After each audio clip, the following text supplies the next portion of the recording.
Estamos con José Miguel Onainda, director de la Comedia Nacional. Estamos en el Solís, que nos prestó sus instalaciones para conversar sobre lo que ha pasado y lo que se viene en la Comedia Nacional. ¿Qué tal? Buenos días. ¿Qué tal? Muchas gracias. Gracias a vos. Contanos cómo empezaste este nuevo ciclo en la Comedia Nacional.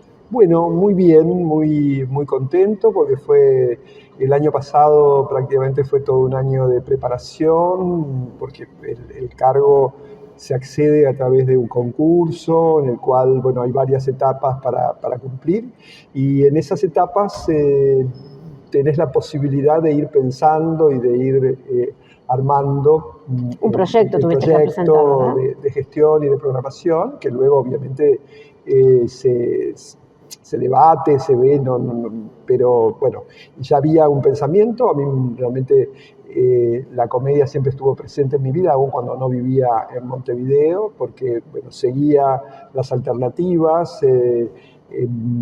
Fui a una gira que hizo la comedia cuando yo era bastante adolescente, todavía estaba en el liceo, y me impactó mucho, y luego seguí bueno, el trabajo de Estela Medina, empezamos a tener noticias de los directores y las nuevas camadas de actores de aquí, así que, y luego desde que me instalé a vivir en Montevideo, que ya hace 14 años, creo que vi todos los espectáculos de la comedia, algunos más de una vez. Claro. Entonces tengo, bueno, para mí era un elenco que estaba muy cercano en los diferentes cargos que ocupé antes que la comedia. También siempre tuve un trato muy cercano con Margarita Musto, Mario Ferreira, Gabriel Calderón, que fueron los directores durante este tiempo. Y así que me resultó entrar a un lugar que nunca había ocupado, pero como entrar a vivir en una casa familiar. Conocida, claro. Exacto. Qué bien, genial. Que no había sido tu residencia, pero que ahora, bueno, te recibía y bueno. Eras del barrio. Exacto. Y por otra parte, realmente había en la primera franja, que son los estrenos del 2025, había 2 títulos que ya había dejado programados Gabriel Calderón, pero como yo estuve en el periodo anterior, durante la gestión de Gabriel en el Consejo Artístico, realmente, y además también si yo hubiera sido el que tenía que decidir esos títulos, los hubiera decidido. Bien. Porque tanto Todos Pájaros, que se dio aquí en la sala Zabala Muniz, que es un estreno del año pasado de Moguaguado, dirigido por Roxana Blanco, me pareció una pieza estupenda, que tuvo todo el reconocimiento de la crítica el año pasado. Y Dulce Pájaro de Juventud fue el título que ocupó la sala principal del Solís. Era un título que yo siempre pensé que era de los más actuales de Tennessee Williams, que me parecía que muy vigente. Sí, muy vigente, que además muy comprensible, muy cercano al público contemporáneo. A Alejandro Tantanian lo conozco también desde hace mucho tiempo y es un director que maneja un lenguaje muy rico. Él y Oria Pupo, la diseñadora artística, que trabajan en dupla o en conjunto. Con esa puesta de escena tan tecnológica. Sí, una puesta con música. Sí. Él viene ha dirigido ópera, ha dirigido teatro musical, es una persona que tiene una formación musical y creo que, bueno, trabajó muy bien con todo el elenco, y también, bueno, la invitación de Enzo Bobrinsic para que fuera el protagonista masculino, creo que fue un acierto, que, bueno, se generó... Quizás nuevo elenco, público, sí, ¿no? muy compacto y, bueno, le dio por lo menos... Creo que la comedia ocupó algunos espacios de prensa y de medios, sí, que no son los habituales. Correcto. Entonces, creo que también está bueno. Las 2 obras, tanto Todos Pájaros como Dulce Pájaro de Juventud, tuvieron un enorme impacto. Y lo que tuve que resolver un poco con mayor premura, que fue el título de la Sala Verdi, también, que digamos era la jugada de mayor riesgo, porque era una dramaturga uruguaya, pero que exiliada en España desde su infancia, por lo tanto no está incorporada al mundo de la dramaturgia uruguaya, Denise Despeirú. Y bueno, es una autora y directora que tiene una gran repercusión no solamente en España, sino en Europa y en el resto de América, y que no tenía todavía un estreno Local, aquí local. claro. Y me pareció que esta obra, Carne Viva, que era una gran comedia, y entonces que convivía muy bien con los dos espectáculos de aquí, o sea, que completábamos, había una tragedia contemporánea, un melodrama del siglo pasado, El de siglo Tennessee XX, Williams, sí. dos títulos muy potentes, pero con claramente más dentro del género dramático, y me parecía que dar una comedia de estas características, que además convocara a un director que también por primera vez debutaba en la comedia como Andrés Hubener, que es un gran maestro de actores y uno de los fundadores del grupo El Almacén, con un gran recorrido en el teatro independiente, era también una apuesta que realmente nos salió muy bien, Sí. porque tuvo una gran repercusión de público, hicimos muchísimas funciones. ¿Están en Estela ahora y o ahora estuvo? lo repusimos en el Teatro Estela, y vamos a ir al Florencio Sánchez también a hacer las funciones en octubre. En octubre seguimos en los martes en el Teatro Estela, y el 21 y 22 de octubre vamos a hacer 2 funciones en el Florencio Sánchez. Así que creo que desde ese punto de vista tuvimos un gran impacto con esta comedia. Y en la segunda franja, que ya era, digamos, una programación de mi dirección, bueno, creo que hubo un gran acierto en convocar nuevamente a Andrés Lima. Andrés es un director que también conozco desde hace mucho tiempo, he visto muchos de sus trabajos en España, tiene una excelente relación con los actores en general y una muy buena relación con el elenco, y subrayo esto porque el clima de trabajo el laboral es importante. Y el laboral es muy importante. Sí, claro. Es muy importante, sobre todo en un elenco estable. Digamos, que se sientan cómodos. Que el director nuevo viene claro, los directores a romper son siempre invitados, claro. Sí. Entonces, que caiga bien es importante. En este caso es muy importante, y Andrés además es un gran prestigio que esté dirigiendo aquí, y que, bueno, creo que Las Brujas fue una gran sorpresa, porque también tenía riesgo de ser una obra excesivamente larga. La estrenamos en el periodo de invierno más crudo, más cruel. Tuvimos que compartir la sala con los espectáculos infantiles, lo que nos hizo que moviéramos algunas funciones de fin de semana, martes y miércoles. Y más allá de todos estos obstáculos, la obra se estrenó y enseguida hubo como una polvareda. Funcionó que hizo perfecto. que no tuviéramos una sola función sin público que quedara sin entradas. Realmente, y con una enorme aceptación. Creo que fue una obra muy oportuna, porque, bueno, finalmente también dialoga con la contemporaneidad, y la apuesta de Andrés subrayaba esa relación directa con el mundo contemporáneo. Estrenamos también a Lucía Carballal aquí en la Sala Zabala Muniz. Digo aquí porque tenemos estamos al lado de la puerta. Al lado de la puerta. Y que también era una pieza que a mí me había interesado. Lucía es una autora española, muy joven, que está, bueno, sumamente muy bien conceptuada, trabajado en Alemania, en España, en Cataluña y en Madrid. Y yo vi este estreno, que fue su primera dirección, Los Pálidos, en el Centro Dramático Nacional, en marzo del año 23. Y cuando, bueno, tuve que armar el proyecto, fue uno de los títulos que incorporé porque me parecía interesante. La comedia y en general en Uruguay se habían puesto en escena otros autores españoles contemporáneos, pero no las mujeres, que tienen una gran relevancia dentro de la dramaturgia. Creo que La Ternura, no me acuerdo. La Ternura es de Alfredo Sansol. Es de Alfredo Sansol, Paco Becerra. Se hizo un título aquí en la comedia,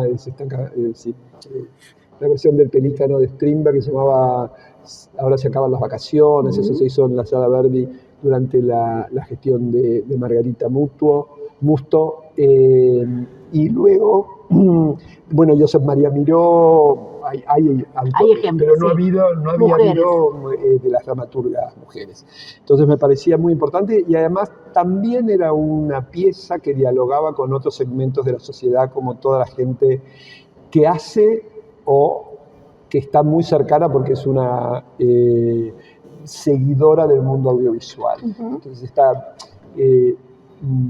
este conflicto, que tenía algo del conflicto de Brujas de Salem, qué es lo que se puede decir, qué es lo que no, pero en un ámbito tan cercano a la gente como es el ámbito de las series, de la escritura, etcétera, me pareció muy interesante y también tuvimos un excelente, estuvo dirigida por Lucio Hernández con una gran repercusión de público. Bien. Y también en la Verdi tuvimos otro título que a mí me interesó mucho realizar, porque era la primera coproducción que hacíamos con México, con la Compañía Nacional de México. La Compañía Nacional de México es la única compañía en español que tiene una estructura similar, no idéntica a la comedia, pero también es un elenco estable, tiene menor antigüedad que la comedia, o una forma de organización distinta, pero es la más similar. Entonces, me parecía que unir a estas dos compañías era importante, acercarnos a la dramaturgia y a la cultura teatral mexicana, de la cual no teníamos mucho vínculo. De hecho, según lo que he repasado, y puedo equivocarme, pero no encontré antecedentes de estrenos en la Comedia Nacional de autores mexicanos. Y en este caso era también traer al presente a una escritora que estuvo un tanto invisibilizada durante el siglo pasado, porque fue la mujer de Octavio Paz durante no mucho tiempo, pero eso la relegó a un segundo plano, y ahora está siendo muy editada en todo el mundo iberoamericano, que es una autora fundamentalmente una narradora de gran nivel, y encontramos con Aurora Cano, que tuvo a su cargo la dirección, esta pieza que nos pareció a los dos que era como esa visita muy lejana a la Dama Boba de Lope de Vega, hacía que se vinculara un poco con la tradición hispánica que tienen ambas compañías. Y como la obra tenía mucho mexicanismo, Aurora trabajó el texto con Angie Oña, dramaturga y directora para Río uruguaya, Plata, ponerle Río Plata, Río de la Plata. Atrajo, en realidad la obra transcurría en un lugar inexistente, en un lugar de imaginación, pero bueno, con un lenguaje muy cercano al público.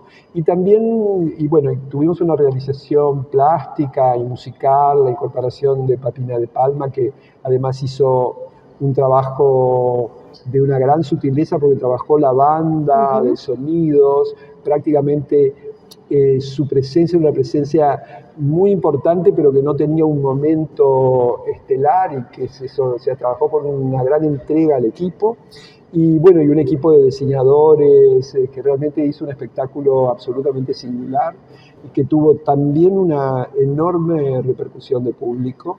Así que estamos muy contentos, estoy muy contento. Después hicimos otro ejercicio que 24 y 25 de septiembre va a estar en la Sala Verdi, pero que fue un espectáculo que creamos para que fuera estrenado y coproducido con las salas descentralizadas. O sea, ese espectáculo se estrenó en el Centro Cultural Florencio Sánchez, al día siguiente tuvo su estreno en el Cultural Artesano, luego en la Goes, luego en la Lazaroff, y así se hicieron 12 funciones en estas 4 salas que compartieron la producción. O sea, la producción fue compartida entre la comedia y estas salas, y se estrenó, cosa que el público agradeció, ¿no? ¿Cuál es la obra? Se llama El caso Nevenka, de María Goyrizelaya, es una autora española, y que trata un caso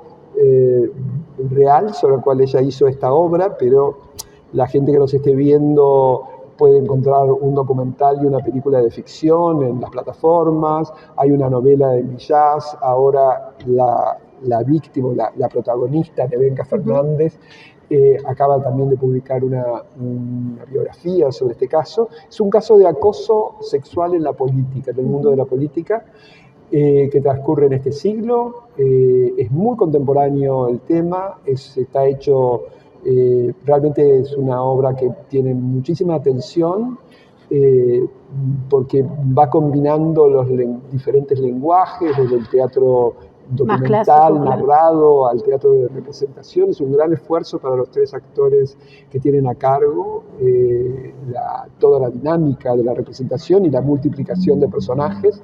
Y bueno, fue una experiencia, realmente lo dirigió Raquel Diana, y bueno, eso fue una experiencia muy interesante. También yo utilicé una palabra para digamos, marcar el objetivo central de mi gestión, que es la de expandir. Y en este caso fue un claro ejemplo de cómo nos expandimos dentro del territorio, o sea que no quedamos la comedia en el centro, centro solamente, sino que hacemos espectáculos pensando y para estrenar en el territorio. Sí. Que esto me parecía muy, muy importante para realmente que fuera un signo más claro de descentralización, que llevar un espectáculo ya hecho, que a veces también tiene dificultades de adaptación, sí, y que a veces tiene dificultades de adaptación. Cuando los diseñadores piensan para estas una sala específicas que tienen determinadas características y en general que tienen un equipamiento de base mínimo, más digamos, con mayores recursos que en otras salas. Que nos caen en las salas populares. Sí. Entonces, esto nos pareció que también pensar una apuesta para que todos los días, además fue un gran esfuerzo, porque no era que se hacían 3 funciones seguidas en el Florencio, se hacía una, viernes, al otro día otro. Viernes, sábado, domingo, cada día en una sala diferente. Mucha logística. Sí, y eso ayudó muchísimo a la convocatoria, a que el público, y eso también fue un espectáculo que trabajamos con la asesoría de género de la Intendencia y con InMujeres de Mides, así que hubo varias charlas posteriores de reflexión, con participación de los actores, de la directora y el público, así que fue una experiencia realmente muy, muy buena para nosotros. Y ahora entramos en la última fase, que coincide con el aniversario de la Comedia Nacional. El 2 de octubre la Comedia Nacional cumple 78 años ininterrumpidos, que para un elenco estable es una cifra realmente sin par, sin comparación, porque no hay elencos que hayan sobrevivido que hayan estado en el tiempo durante un periodo histórico, además, que pasó de todo. En el que pasó muchísimas cosas, tanto desde lo político como de lo hasta lo cultural, desde todo punto de vista. Y la comedia, se mantuvo y fundamentalmente creo que hay la sostiene el público, ¿no? O sea, hay un trabajo, ese trabajo que aunque la gente no sea asidua o no haya venido, nunca sabe que es un espacio relevante para la cultura y para el prestigio del país. Y se vienen 3 obras. Se vienen 3 obras. Las 3 son de autoría uruguaya. Hacemos también un homenaje a Florencio Sánchez, que fueron los 150 años de su nacimiento en el mes de enero. Y ahora le hacemos este homenaje en la comedia con una versión de uno de sus títulos, Los Derechos de la Salud, que hace Domingo Milesi. Domingo Milesi, digamos, crea un espectáculo a partir del texto de Florencio Sánchez, con dramaturgia y dirección, que creo que, no hemos visto todavía en escena, estamos ahora realizando la puesta, ya en escenario, pero creo que que va a dialogar también mucho con el mundo contemporáneo, y tiene además los elementos de comedia y de drama que al público atraen y coinciden en el mismo espectáculo. Es una obra... También sigue siendo muy vigente el tema. Muy vigente, porque trata de algo que a todos en algún momento nos pasa, que es lo que pasa en una familia, en un entorno familiar, cuando uno de sus integrantes se enferma, ¿no? Entonces, es el problema del enfermo y de la familia. El problema de toda la familia. Y esto está ubicado en el mundo contemporáneo, en el Uruguay contemporáneo, o sea que la gente se va a sentir muy reflejada o va a reconocer, más allá de que la obra tiene, por supuesto, un vuelo poético, emotivo y un gran trabajo de actores, y tenemos el placer de trabajar con 2 niños, que son los hijos del matrimonio, que realmente creo que van a hacer un trabajo muy sorprendente. Excelente, es una novedad eso. Sí. Y luego tenemos aquí en la Zabala Muniz, va a estrenar Jimena Márquez, que ya tiene a pesar de su juventud, tiene una trayectoria en el teatro y con gran reconocimiento internacional. Es una de las directoras y dramaturgas jóvenes que más ha trabajado con la Comedia Nacional. Y en este caso es un texto que escribió por encomienda de una compañía canadiense, Singulier Poulier, y nosotros, nos pareció una muy buena idea de también hacer una coproducción, una colaboración con esta compañía canadiense y tener la posibilidad de estrenar un texto de un uruguaya pensado para un teatro canadiense en Montevideo y para la Comedia Nacional. ¿Y se llama esta obra? No nos pasa nada. No nos pasa nada. Y va a ser después de la de Florencio Sánchez. 2 de octubre se estrena en la sala principal, Los Derechos de la Salud. 17 de octubre en la sala Zabala Muniz, No nos pasa nada. Y el 28 es el último estreno. Como va a estar el FIDA este año, corrimos la fecha de estreno para que el festival pudiera ocupar con mayor comodidad la sala. Uh-huh. Y vamos a estrenar también una creación de Florencia Lindner con un grupo de diseñadoras y con gran participación de los 13 actores del elenco que participan en la propuesta.